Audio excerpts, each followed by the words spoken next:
ফরজ গোসলও করে না ভাই, ফরজ গোসল করে না। এই শুয়ে থাকে, না ঘুম থেকে উঠে একটা বিড়ি টান দেয়, এরকম করে। আর চুরিদারি কোথায় কার বাড়িতে নারকেল, ডাব, সুপারি, কার পুকুরের মাছ চুরি করবে। আমার বাপ চাচারা চোর ছিল। হ্যাঁ, বাপ চাচা। ২ জ্যাঠাকে দেখি নাই। জ্যাঠারা তো আমার থেকে অনেক সিনিয়র ছিল। বিদেশে থাকতো, লন্ডনে থাকতো। তো কিন্তু আমার বাপ আর ২ চাচাকে দেখছি। তারা চুরি করছে। আমার বাপও চুরি করছে ভাই। তোমরা কইবা এ বাপ চাচারে চোর কয়, এ বেটা খারাপ। নো! মাও যদি চুরি করে থাকে বলতে হবে মা চুন্নি। বাপ চুরি করলে বলতে হবে বাপ চোর। ডাকাতি করলে বলতে হবে ডাকাইত। যেমন আমার ভাতিজা কাল্লা ডাকাইত।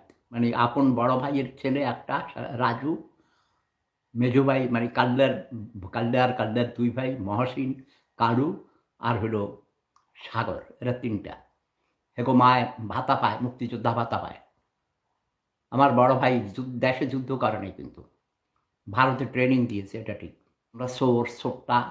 যেখানে আমার বাপ নিজে চোর ছিল, আমার চাচারা চোর ছিল, সেখানে তোমরা কেমনে ভালো মানুষ হইবা কও?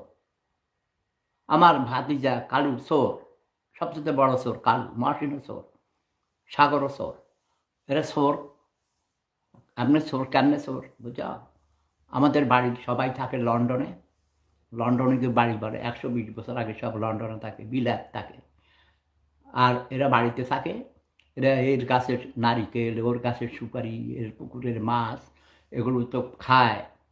তারপরে জমি পর্যন্ত বিক্রি করে খায়, জোর করে দখল করে। আমি আমার মায়ের নামে কলেজ বানাইছি আমার নিজের জায়গায়, পৈতৃক সম্পত্তি এবং কেনা সম্পত্তিতে। সেখানে সে কান্দারে তখন সে মদিনটা হিসেবে রাখছি আর কি, বুঝলেন না? টাকা দিতাম, এই কাম করে দে, ওই কাম করে দে। কিন্তু এখন সে ২-৩ বছর টেলিফোনও ধরে না। সে আপনার গাছ, তার অনেক গাছ এবং কাঠ ছিল আরও অনেক, সেগুলো বিক্রি করে ফেলেছে। পিলার ছিল, পানিতে রেখে দেওয়া হয়েছে, সেগুলো বিক্রি করে ফেলেছে। সে উম আমি বলেছি কলেজের সামনে থাকবে খেলার মাঠ, বাচ্চারা খেলাধুলা করবে। আমাকে না জিজ্ঞেস করে সে সেখানে সবজি বাগান করেছে, শাকসবজির। তার ইচ্ছা মতো বেদখল করে ফেলেছে। এবং মাঠে আমার জায়গা আছে, সেটা বিক্রি করতে গেছি। ১০ ডিসিম সে বিক্রি করতে দেয় না। সে কয় সে কিনবে, এটা কইয়া করে সে পরে মানে সে কয় ১৮,০০০ টাকা ১ ডিসিমের দাম। কিন্তু মার্কেটে দাম হলো ৪০,০০০ টাকা, ৫০,০০০ টাকা বার্গেনিং করতে পারলে।